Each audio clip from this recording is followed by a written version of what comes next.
السلام علیکم، میرا نام ڈاکٹر مختار ہے۔ آج ہم ایک بہت ہی اہم اور عام موضوع کے بارے میں بات کریں گے، وہ ہے بچوں کے منہ سے رال ٹپکنا۔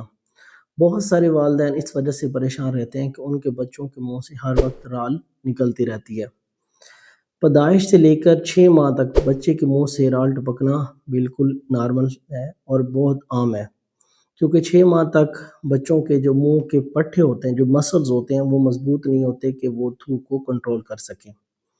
6 ماہ سے 18 ماہ تک بچوں میں دانت نکلنے کا عمل شروع ہو جاتا ہے، اور دانت نکلنے کے عمل میں سلاوے کی پروڈکشن زیادہ ہوتی ہے، تھوک زیادہ بنتی ہے، تو اس میں بھی نارمل ہے۔ 18 ماہ تک بچوں کے منہ سے رال ٹپکنا نارمل ہے۔ 18 ماہ سے 24 ماہ کے درمیان کچھ بچوں کے منہ میں سے رال آ سکتی ہے، اور یہ آہستہ آہستہ پھر کم ہو جاتی ہے۔ ہاں، 2 سال کے بعد اگر آپ کے بچے کے منہ سے بہت زیادہ رال آ رہی ہے، رال ٹپک رہی ہے، تو پھر آپ کو اسے سنجیدہ لینا چاہیے اور اپنے ڈاکٹر سے مشورہ کرنا چاہیے۔ اب ہم بات کریں گے کہ یہ مسئلہ کیوں ہوتا ہے، رال کیوں نکلتی ہے منہ سے۔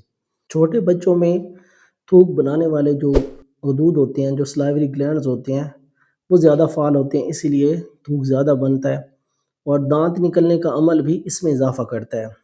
اگر بچہ منہ کھول کر سوتا ہے، خراٹے لیتا ہے، یا ناک کی بجائے منہ سے سانس لیتا ہے، تو ہو سکتا ہے اس میں ایڈینائڈز بڑھے ہوں۔ ایڈینائڈز ایک ٹیشو ہوتا ہے جو ہماری ناک کے پیچھے ہوتا ہے، اور اس سے بچوں میں سانس لینے میں مشکل ہوتی ہے، ناک کی بجائے وہ منہ سے سانس لے رہے ہوتے ہیں، تو اس سے بھی زیادہ جو ہے وہ رال آ سکتی ہے، رال ٹپک سکتی ہے بچوں میں۔ اگر کسی بچے میں دانتوں کا کوئی مسئلہ چل رہا ہے، یا پھر ریفلکس کا مسئلہ ہے، یا دودھ یا خوراک جو ہے وہ اوپر آ جاتی ہے بار بار، تو اس کی وجہ سے بھی سلائیوا کی پروڈکشن زیادہ ہو سکتی ہے، رال نکل سکتی ہے۔ 2 سال کے بعد اگر بچے کو رال زیادہ آتی ہے، تو پھر آپ کا ڈاکٹر یہ دیکھے گا کہ اس بچے کو کوئی اعصابی یا کوئی نشو و نما کا مسئلہ تو نہیں ہے، جیسے ذہنی کمزوری، آٹزم، یا کوئی ڈیولپمنٹل ایشو تو نہیں ہے۔ اب ہم دیکھتے ہیں کہ اس کا علاج کیا ہوتا ہے۔ 2 سال کی عمر تک بچے کو کسی بھی قسم کے علاج کی ضرورت نہیں ہے۔ اگر آپ کا بچہ چوسنی بہت زیادہ استعمال کرتا ہے، تو وہ آپ اسے کم کر دیں، اس کی وجہ سے بھی رال جو ہے وہ بڑھ سکتی ہے۔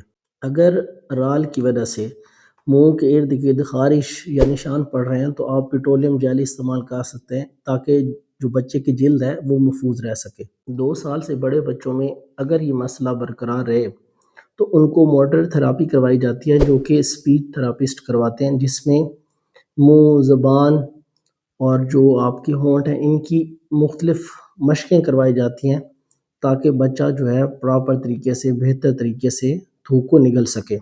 اگر ان سے بھی نہ فائدہ ہو، اس موٹر تھراپی سے بھی فائدہ نہ ہو، تو پھر جو ہمارے سلیوری گلینڈز ہوتے ہیں، جو تھوک بنانے والے غدود ہوتے ہیں، ان کے اندر بوٹوکس کا انجیکشن لگایا جاتا ہے، جس سے تھوک بننے کی جو مقدار ہے وہ کم ہو جاتی ہے، اور اس کا جو بوٹوکس کا اثر ہوتا ہے یہ 3 سے 6 ماہ تک ہوتا ہے۔ اس سے تھوک بنتی ہی کم ہے، جب بنے گی کم تو پھر اس کی جو بچے کے منہ سے رال آ رہی ہوتی ہے، اس کی مقدار بھی کم ہو جائے گی۔ سویئر کیسز میں، جیسے کہ کسی بچے کو اگر کوئی ڈیولپمنٹل ایشو ہے، نیورولوجیکل ایشو ہے، اسے کوئی ذہنی مسئلہ ہے، یا کوئی نشو و نما کا مسئلہ ہے، تو ان بچوں میں سرجری بھی کی جاتی ہے، جس میں سلائیوری گلینڈ کی جو ڈاکٹر ان کی لیگیشن کی جاتی ہے، جو وہ نالیاں ہوتی ہیں جو سلائیوا لے کے آ رہے ہوتے ہیں، ان کو یا تو بند کر دیا جاتا ہے یا تنگ کیا جاتا ہے، تاکہ ان میں سے سلائیوا کم آئے، تاکہ ان بچوں کو یہ مسئلہ نہ ہو۔ یا تو بالکل بند کر دیا جاتا ہے، یا پھر ان کو تنگ کیا جاتا ہے، تاکہ سلائیوا کی جو ہے وہ پروڈکشن یا ان کی جو فلو ہے وہ کم ہو جائے۔ ملتے ہیں نیکسٹ ویڈیو میں۔ اللہ حافظ۔